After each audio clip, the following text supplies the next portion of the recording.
මාලිමාවට උදව් කරන නිසා මට ලක්ෂ ගණන් වියදම් කළා මඩ ගන්නවා. Facebook දිහා බලනකොට මේක ඕන එකෙකුට පේනවා.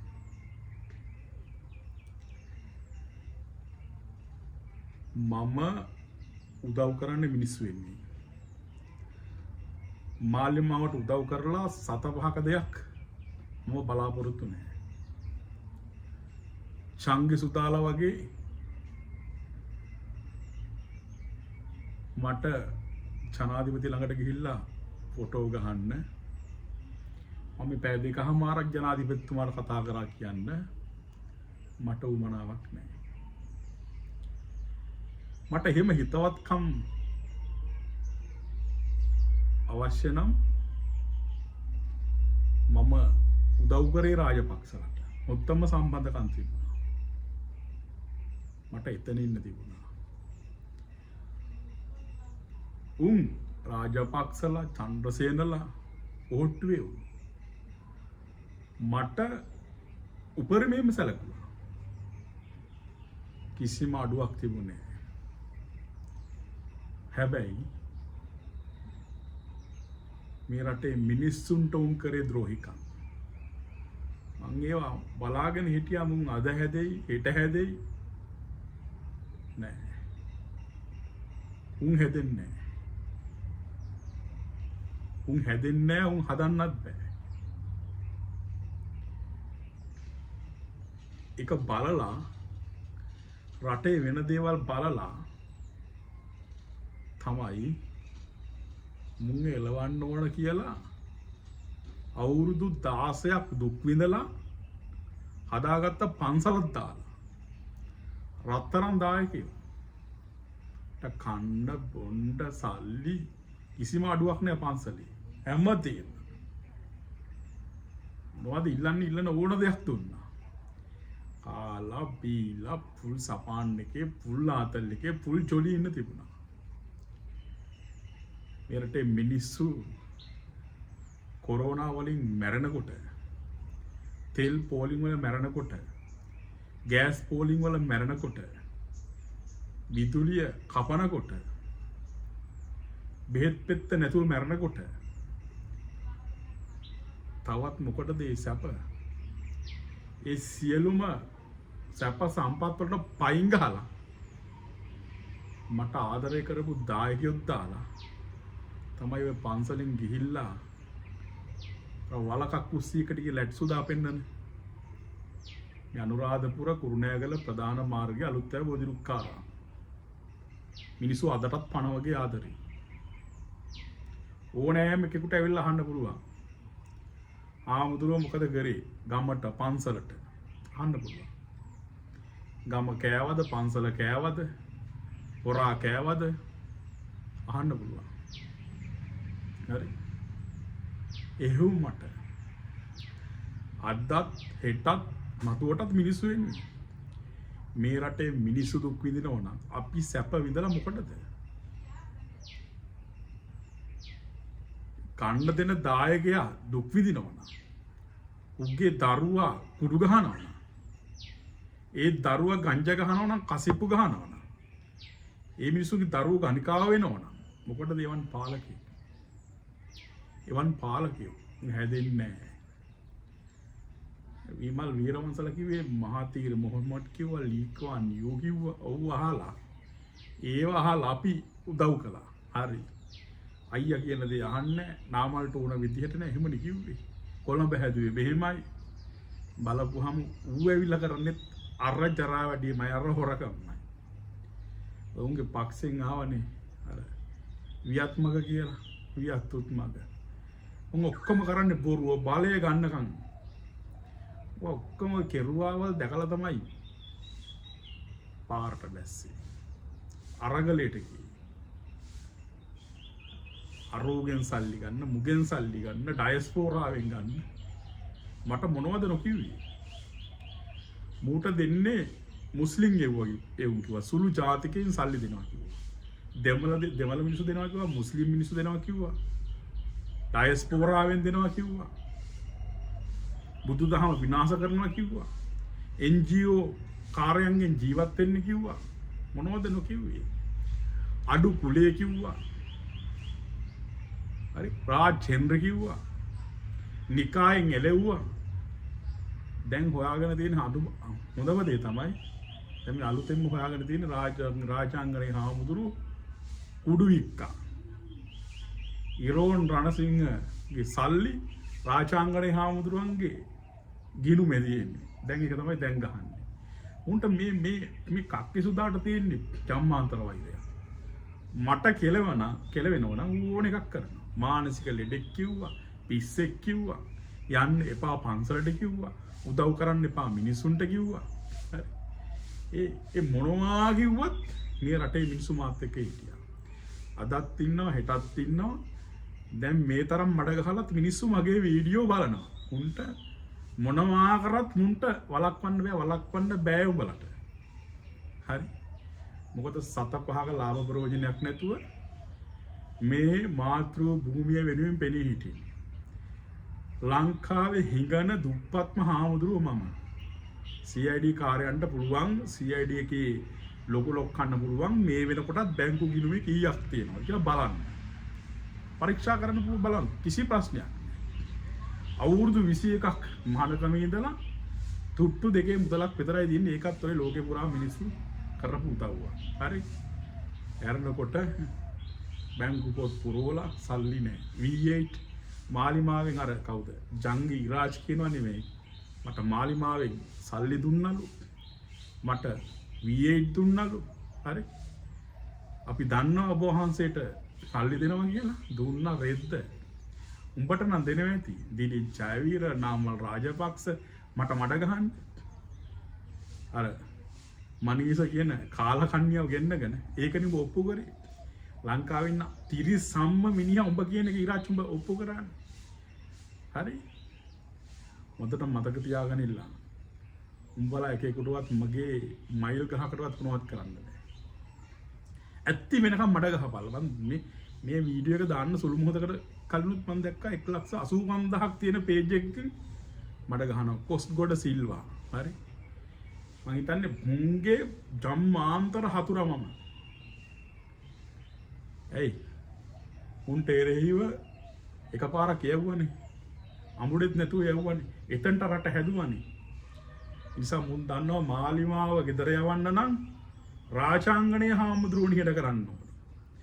එයාගේ කට වැහුවනම් කතා කරන්න එකෙක් නෑ. ඔය කවුරු කතා කරත් වැඩක් නෑ මේ කට නැත්තම්. මුළු රටක් පාලනය වෙන්නේ මේ කටට. උන් දන්නවා ඒක. ඒ නිසා කෝටි කීයක් හරි වෙදම් කරනවා. උඹලා මඩ පිට මඩ මොනවා ගැහුවත් මේ අභීත සිංහයා මේ කේසර සිංහයා ඔක්කොම විනාශ කරලා දානවා. ඇත්ති වෙනකම් ගහපලා මඩ. මම මේ රටේ මිනිස්සුන්ට කියන්නේ මට මොලේ දෙන්න බෑ. හරි. මුන්ගේ මඩවලට රැවටෙන්න එපා කියලා. එක සතපහක්. ඔය රාජපක්ෂලගේ 2015න් පස්සේ පෙරදිලා ඒ කාලේ සිංහලකම බෞද්ධකම රට ජාතිය බේර ගන්න ඕන කිව්වා. අන්න ඒ වෙලාවේ තමයි ඔය ඉරෝන් රණසිංහ මාව හොයාගෙන ආවේ. ඒ වෙලාවේ රට වෙනුවෙන් සිංහලයා වෙනුවෙන් මගේ මනුස්සය වැසුරු කරා. සත පහක් කරන්නේ. ඌ මොනවා කරාද කියන මම දන්නේ නැහැ. ඌ මොනවද කරේ කියලා දන්නේ පොලිසිය. ඌ වරදක් කරලා දිනනවා නම් ඌ මරා දාන එකද ඌට දඬුවම් දෙන එකද පොලිසියට අධිකරණයට අයිති දෙයක් මට අයිති දෙයක් නෙමෙයි. මම උගෙන් එක රුපියලක් හරි අරන් තියනවා නම් දැන් මැරිලත් අවුරුදු 7-8ක් වෙනවා. මම ඕනම කියන දේ එක රුපියලක් හරි අරන් තියනවා නම් උගේ සල්ලි. හරි? උගේ සල්ලි මම රුපියලක් හරි අරන් තියනවා. මොනවා කරලා තියෙනවද මම දන්නේ නැහැ. උඹලා කියන ඕනම තැනක මාව එල්ලා මරා දාන්න පුළුවන්. එක සතවහක් උගේ මම අරන් තියනවා. මගේ රට වෙනුවෙන් ඌ කොන්ද ගෙලින් තියෙන පිරිමියෙක්. බය නැහැ. අන්න ඒ වෙනුවෙන් මම ඌ ඇසුරු කළා. මම නැහැ කියන්නේ. මේ රටට කුඩු ගේනවා නම් කුඩු විකුණනවා නම් ඌ මොකා වුණත් සිවුරක් දරාගන්න නැද්ද එකේ පණ පිටින් තියන්න හොඳ නැහැ. කම් මරලා දාන්න. අයි කිසිම කතන්දර දෙකක් නැහැ. හරි. එකෙන්ම රෙස්පෙක්ට්. ඒවකට හිටපු සංජීව මහානාමට. හැබැයි බලා ඌ මරලා දැම්මෙත් රට වෙනුවෙන් කතා කරනවට නම් ජාතිය වෙනුවෙන් කතා කරනවට වනම් බලට කප්පම් ගන්න විදිහක් නැත්තම් උඹලා වගේ තිරිසන් පාදඩියෝ තවත් නැහැ. ඒක බය නැතුව කියන අද මරා දැම්මා. උඹලත් ඔක්කොම තනි කර උඹලා හොඳ දෙවුන් නෙමෙයි. ඌ මොකෙද්ද කියන්නේ මන් දන්නේ නැහැ. සංජීව මහානාම කියන අමු පාදඩේ කප්පංකාරයන්ගෙන් ගංජකාරයන්ගෙන් කසිප්පුකාරයන්ගෙන් ජීවත් වෙච්ච සක්කිලියෙක්. හරි. අර මට මඩ ගහන පේජ් එක ඩග්ලස් කියන එකාගේ කියලා තමයි මොනසෙ කියලා තමයි මට තුලාන් සේනාධීර කියලා කිව්වේ. ඩග්ලස් මට කතා කරලා කියනවා ඩග්ලස් අප්පුවාම මගේ නෙවෙයි ඒක මට බනින්න එපා කියලා. උගේ නෙවෙයි නම් ඒ මනුස්සයා මට වරදක් නැති මිනිහෙකුට මට බනින්න බෑනේ. හරි. මම කවදාවත් එහෙම මඩ ගහන්නේ නැහැ. 2.50 මගේ පේක් account කොහෙවත් නැහැ. ඉන්නේ මේ මූණේ. හරි. බලට රාජ්‍ය බලය තියෙනවා ඕනෑම ජඩ වැඩක් කරලා හොඳ මිනිහෙකුට බෝම්බ දාලා එහෙම නැත්නම් කුඩු දාලා එහෙම නැත්නම් අයිස් දාලා ගංජා දාලා ගිහිල්ලා මූ ගංජා වික්කා මූ කුඩු වික්කා කියලා කියන්න පුළුවන්. දැන් උඹලට ඕනේ මාව එහෙම කරන්න. ජීවිතේට මේ කටින් බුලත් කොලයක්වත් කාපු නැති විටක් කාලා නැති මත්ද්‍රව්‍ය පාවිච්චි කරපු නැති මට මේ රටේ කුඩු රේනෝලට කුඩු දුමියලට පාතාලට එරිව ගේමිල්ලන මට දෙයක්වත් ඔපි මේ චෝදනා කරන්නේ. ඊගෙන තන්නේ කරම් පේන පැහැදිලිවම මේ ලෝකේ සුවහසක් ජනතාව ආදරේ. හරි. මිලියන ගණන් වීඩියෝ බලන්නේ. මුන්ට දරා ගන්න බෑ. හරි. අනුර කුමාර දිසානායක ජනාධිපති වෙනුවෙන් මම උද්ගලික ලාභයකට නෙමෙයි පෙනී හිටියේ. ඒ මිනිහා මම දන්න තරමින් හොරකම් කරලා නේ. මේ රටේ මිනිස්සු විශ්වාස කරන හොරෙක් නොවන නායකයෙක් කියලා. අන්න ඒකට තමයි මේ මාලිමාවේ කිසිම V8 ගන්නවත් සැප සම්පත් ගන්නවත් හරි කිසිම දෙයක් බලාපොරොත්තුවක් නැතුව මේ මෑතකදී තමයි මාලිමාවේ කට්ටිය සෙට් වුණේ. ජනාධිපති මාධ්‍යක්ෂක සිසිර සෙම්පති එක කරේ channel පොත් YouTube නාලිකාවේ චතුරංග මහත්තයා. නාමල් කරුණාරත්න නලින්ද ජයතිස්ස ඉන්න ඔය අමතිවරු සමීර දීශාන් ශාමික මේ ඔක්කොම මාලිමාවේ සෙට් එකම මට මුණ ගැස්සුවා. දැන් ඒ ආපු ගැම්ම ආවනම් හරි මේ පැත්තේ මාලක මහත්තයා ඇවිල්ලා අපි ලොකු වැඩ කොටසකට ජෙපි තක්සලාව හදාගෙන ලොකු වැඩකට මුල පුරනවත් එක්කම තමයි ගේම් එක දුන්නේ. අර මගේ ළඟ හිටපු අණ්ඩ පොරාව අබ්බගාතය වල්ලගෙන ඌට සල්ලි දීලා. යකෝ මම හිතුවේ නෑ ඌ කවදාවත් එහෙම කරයි කියලා. වකුගඩු නෑ. දවසක් ලේ පිරිසුදු කරනවා. එහෙම මිනිහෙක්. හරි. ඊළඟට මේ කකුලක් නෑ. වලපය ගොඩපය ඉන්න එකේ සල්ලි වලට මෙහෙම වෙයි කියන කිව්වා. හාමුදුරුවෝ මගේ සහෝදරයෙක් වගේ කිව්වා. ඒ වගේ එකෙක් මෙහෙම වෙයි කියලා කවුද හිතුවේ?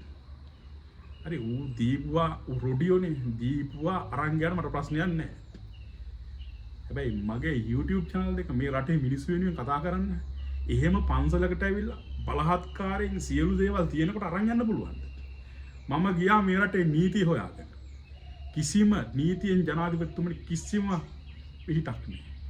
කිසිම විභාගයක් නෑ. හැබැයි මම පිළිමනව ගිහින් පැමිණිලි දානකොට ඔක්කොම CID කාර්යෝ ගිහින් නඩුකාරතුමාට දෙනවා. ඒ මම වෙන්නේ. හරි. මම මේ රටේ මිනිසුන්ට දිවුරා කියනවා සත පහක ලාභ ප්‍රයෝජනයක් නැතුව මේ හඬ නගන්නේ. මිනිසුන්ට පේන්න ඕනේ. ඇස් පේනවනම් සමාජ මාධ්‍ය ඉන්නවනම් මුන් මොන තරම් මට මඩ ගහනවද කියන එක මිනිසුන්ට පේන්න ඕනේ. හරි. ඔය සංජීව මහානාම කියන්නේ හොඳ එකෙක් නේ. අම්මෝ තන්නේ කර ජීවිතාන්තය දක්වා හිරේ දාන්න ඕනේ. කප්පන් ගත්ත කුඩ්ඩන්ගෙන් අරුන්ගෙන් මුන්ගෙන් හොඳට හොයලා බලන්න. හරි. ගංජාකාරයන්ගෙන් හරි. මරණෝනම් මරන්න ඕන සංජීව මහානාමලා. ඌ ඊට වඩා සක්කිලිය. ඔය එකෙක්වත් හොඳ නැහැ. පොලිස් යුනිෆෝම් එකට පින් සිද්ධ වෙන්න දේශපාල දුමින්ද දිසානායකලට චන්ද්‍රසේනලට හරි ඔය ඉන්න පාදට දේශපාලුවන්ට පින් සිද්ධ වෙන්න ජීවත් වෙලායි. නැත්නම් උන් ඉන්න ඕනේ හිරගෙවල් වල. පොලිස්පතිට කොන්දක් කියනවා මුන් හිරේට දාන්න ඕනේ. මම වැරදි කරලා තියෙනවා නම් මාව හිරේට දාපළ. හැබැයි බොරු ගහලා නෙමෙයි. ඇත්ත දාලා. ජීවිතාන්තය දක්වා වුණත් කමන්න හිරේ දාපල්ලා වැරදි කරලා තියෙනවා. මම කාගෙන්වත් මේ ජීවිතේ ඉල්ලන්නේ නැහැ. මට කවුරුදේ බලු වෙන්න ඕනේ නැහැ. හරි? වැරදි කරලා තියෙන හැම එකකටම දඬුවම් දෙන්න ඕනේ. මම වැරදි කරලා තියෙනවා මට දඬුවම් දීපල්ලා. අය කවුරුත් මේ ජනාධිපතිගේ කකුල් දෙක ළඟ මේවා කරන්නවත් තව එකෙක්ගේ පස්සේ යන්නවත් මට ඕනේ නැහැ. හරිද? මගේ නඩුවට පෙළී හිටියෙත් මමනේ තනියම. අයිට වඩා මොකක්ද? ඒ මේ පොර 70 අපි ගම් වලින් ඇවිල්ලා මේ වැඩ කරන්නේ. වෙන්න මම ගියේ නීතියට. හරි බලපුලුවන් කාරකයන් චණ්ඩිකාරක මෙතන 4 දිනක් තියාගෙන හිටියේ නෑ මම. මගේ ආරක්ෂාවට. මේ කතා කරන්නේ තනියම. ඔය කියන හැම එකකටම මැරෙව ඉන්නවා. උන්ට මරන්න පුළුවන් නම් ඇවිල්ලා මරලා යනවා. මේක දාපුවම තෝරන මාව මරලා දාන්න පුළුවන්. ඒ තරම් උන් මැරෙව. හරි බල කවුරුත් එක මට කාගේවත් ඉදිරියේ ඔළුව නමන්න ඕනේ නැහැ. මට කාටවත් නිකන් මිනිසුන්ට නිකන් බනින්න ඕනෙත් නැහැ. හරිද? නිසා මේ හොඳ දෙයට හොඳයි නරක දෙයට නරකයි පිරිමියෝ වගේ වෙල්ලා. ඔය මඩ ගහනේ උන්ට කියන්නේ. සල්ලි කියලා ගහනවා. හරි? ඉතින් මට කියන්න තියෙන්නේ මට ඔය මඩ ගහන එක නවත්තපල්ලා. මම මේ රටට ආදරෙයි. මම මේ රටේ මිනිසුන්ට ආදරෙයි. සම්මියට බනින්න ගත්ත දවසේ ඉඳලා සම්මිසිල්වා. හරි? සම්මිසිල්වගේ සල්ලි වලට මුම් මඩ ගහන්නේ. ඔය මට ආරංචි විදියට සම්මිය යන්න ළඟයි. ජනාධිපතිට මොලේ පෑදිලා. ජනාධිපතිතුමා මේ කතා කරන්නේ ඔබතුමා වෙනුවෙන්. දැන් තිලංග සුමතිපාල නව සන්දානෙද නිදහස් සන්දානෙද කියලා හදාගෙන එන ඔබතුමාව පරද්දන්න. ටිකක් ඔය කඩුව පොඩ අතර ගන්න. ණය පොඩ්ඩක් ෆෙනේ පුප්පන්න. නැකර මේ බක්මහවුලේ අවුරුදු උත්සවයකදී ඔබතුමාට ඇහැ තියෙනවා. මොකද ඇහැට තියෙනවා. හරි? අලියට ඇහැ තබනවා වගේ ජනාධිපතිට ඇස ජනාධිපතිගේ ඇසට තියෙනවා. හරි? ඒව නතර නැති වෙන්න ඕනේ. නිවටකම්. අර පැත්තෙන් අර මිහින්තලයක බල්ලෙක් වගේ බනිනවා. ජනපති නිහඬ මොකටද ඔය බලේ විධායක? පොඩ්ඩක් පෙන්වන්න ඕනේ. විධායකය කියන්නේ මොකද්ද කියලා. එනතුව හාල් මූල කාර්යයන්ට බයි. ධම්මික පෙරේරාට බයි. මොකටද ඡන්දයක් තියලා රටේ විධායක ජනාධිපති උනේ? ධම්මික පෙරේරාට බයි. හාල් ඩඩ්ලියට බයි. මේ සම්මිලට බයි. මුන්ට බය වෙන්නද? රටේ මහ ජනතාව මේ තරම් දැවැන්ත බලයක් දුන්නේ. 3-2 බලයක් විධායක ජනාධිපතිකමක්. ජේ.ආර්.කේ ගෑණියෙක් මිනිහෙක් කරන්නත් මිනිහෙක් ගෑණියෙක් කරන්න විතරයි ඔකට බැරි. අනිත් ඕනම දෙයක් ඔකට කරන්න පුළුවන් කියලා. එහෙම බලයක් දුන්නේ එක එකාට බයේ ගැහෙන්නද? මේසර තට්ටු කරලා. මේ රුපියල් 10කින් 20කින් හාල් මිල ගෙදර වැඩි කරන්නද? මයික් එකට විතරක් සිංහෙක් වෙලා හරියන්නේ නැහැ. සම්පූර්ණ ජාවාරම් අතර කරන්න. මේ රටේ මිනිස්සුන්ගේ අවසාන බලාපොරොත්තු ඔබතුමා. අපි මඩ කන්නේ ඔබතුමා වෙනුවෙන්. දැන් ඔය සම්මිය ඔය තරම් වියදම් කරන්නේ නැහැ. මගේ YouTube channel දෙකක් ඉතුරුයි. ඔබතුමා කොන්ද කෙලින් ඇතු මුළු රටක් ඉල්ලනවා. සිරස නාලිකාව ඉල්ලනවා. මුන්ගේ ජාවාරම් පෙන්නනවා. දවස ගානේ ගහනවා. ඔබතුමාට වැඩියෙන් උදව් කරේ සිරස. හරි. ඉල්ලනවා මුන් අයින් කරන්න කියලා. එක පෑම් පහරින් අයින් කරලා දැම්මනම් මේ ප්‍රශ්න එකක්වත් නැහැ. මට කතා කරලා කිව්වා ලක්ෂ 8ක් දෙන්නම් එක වීඩියෝ එකක් අයින් කරන්න කියලා. එක වීඩියෝ එකක් අයින් කරලා ලක්ෂ 8ක් දෙන්නම් කිව්වා. හරි. අපි එහෙම සල්ලි වලට රට පාවල දෙන්නේ නැහැ. මේ හිසම් නමන්නේ මේ දර සිරිසංග පොරච්චුරු වගේ බෙල්ල කපලා දෙනවා අතට සාධාරණේ වෙන්නේ. හැබැයි රට පාවල දෙන්නේ. සල්ලි වලට ගන්න හිතන්නත් එපා. මනුස්සකමට විතරයි හිසනවන්නේ. මනුස්සකමට විතරයි. ආදරෙන් කවුරු හරි කිව්වොත් ඕන දෙයක් අහනවා. චණ්ඩිකාරකමින් බලපුලුවන්කාරකමින් හිසනවන්නේ. හරි? රට වෙනුවෙන් මම ඕන එකෙක් ඇසුරු කරනවා. මගේ රට වෙනුවෙන්. ඌ මොකාද කියලා මට අදාළ නැහැ. මගේ රටට හොඳක් වෙනවා නම් මම ඕනම එකෙක් ඇසුරු කරනවා. හැබැයි මොකා ඇසුරු කරත් එකෙක් එක්කවත් රටවනසන්නේ. රට පාවල දෙන්නෙත් නැහැ. හරි? රටේ මිනිසුන්ට කියන්නේ මඩ ගහන්නේ මඩ උන්ට තරහා ගන්න බැහැ. රටේ මහ ජනතාවත් එක්ක දිවි හිමියෙන් ඉන්නවා. ඔය ෆේක් හදාගෙන ගහනේ උන්ට කියන්නේ ගරු ජනාධිපතිතුමනි රාජාංගනේ හාමුදුරුව රැකීම මාලිමාවට අයිති දෙයක්. කරනවා හෝ නොකරනවා. හරි. දැන් බලංගොඩ කස්සපයට නීතිඥ ඕන තරම්. දේශපාලකයෝ ඕන තරම්. මට කවුද ඉන්නේ? හරි. අඩුම තරමේ වසන්ත සමරසිංහම තාම මෙතනට ඇවිල්ලා නැහැ. මේ තරම් වැඩ කරනවා. ඒත් කමක් නැහැ. හැබැයි ජනාධිපතිතුමාගේ ආර්යාව ආවා ඒකට නම් එකෙන්ම ගරු කරනවා. ජීවිතේට හිතුවේ නැහැ. රටේ මිනිස්සු ජනාධිපතිතුමාගේ ආර්යාව දැකලා නැහැ. හැබැයි රාජාංගනේ හාමුදුරුවෝ දැක්කා. ජනාධිපතිතුමාට මෙතෙන්ට එන්න ඕන තරම් අවශ්‍යතාවය ඇති. කක්කිසු දාලා කැමති නැහැ. ඕන්ද තියෙනවා නම් ජනාධිපතිතුමා ඔබතුමාට ඕන වෙලාවක එන්න පුළුවන් මෙතෙන්ට. ඊයේ වෙරේදත් අලුත්සහල් මංගල්‍යයට ඇවිල්ලා ගියා. අර ගල් නෑවේ මේ වෙන්න ඕනේ අවුරුදු දවසේ ගියක් විවෘත කළා. ඕන තරම් මම ඉන්න තැනින් යනවා. එක එකාට බය රජකම් කරන්න බෑ. කක්කිසු දාගෙන් උදව් ගන්න. හරි. අපි එපා කියන්නේ නැහැ. මොකෙක් හරි කමන්නේ මේකට වැඩ කරනවා නම්. හැබැයි මිට වඩා කොන්ද කෙලින් තියාගන්න. ජනාධිපති ආර්යාවට තියෙන කොන්ද ජනාධිපතිට නැහැ. මට කනගාටුයි වුණා කියන්න වෙන්නේ. හරි. ජනාධිපති ආර්යාවට තියෙන මට කෙලින්ම කිව්වා හාමුදුරනේ මම බය නැහැ. වහන්සේ මේ වීඩියෝ එක දාන්න කියලා මට කිව්වේ. හරි. ඒකයි මම දැම්මේ. ඒකට සුදාට දරා ගන්න බැරුව මට ගහනවා බොරු කියන්නේ views ගන්න කියන්නේ දරා ගන්න බෑ. හරි. බල වගේ ඩීල් නේ අපි ගන්න. කෙලින් වැඩ කෙලින් කතා හොඳට හොඳයි නරකට නරකයි. හරි. රටපාවල දෙන්නේ. ඔය බොරු මඩ ගහන එක නවත්තපල්ලා.